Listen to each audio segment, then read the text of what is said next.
السلام عليكم. كلنا عارفين ان حرف الاو والاي بيعمل صوت اوي، لما الحرفين دول يجتمعوا مع بعض يعملوا اوي.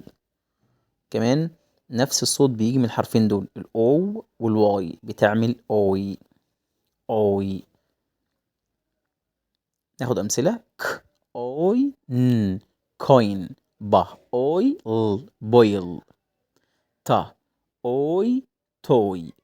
يبقى هنا الاو اي او الاو واي بنطقهم اوي. لكن ازاي نفرق بالاتنين؟ الاو اي بتيجي في اول الكلمه او في نص الكلمه زي كلمه اويل او فويل، لا نويز. لكن الاو واي ما بتجيش غير في اغلب الكلمات، بتيجي في اخر الكلمه زي كلمه بوي، enjoy، وبرضه بتيجي في اخر المقطع زي كلمه بوي كوت، بوي كوت. هنا جت في اخر مقطع اللي هو كلمه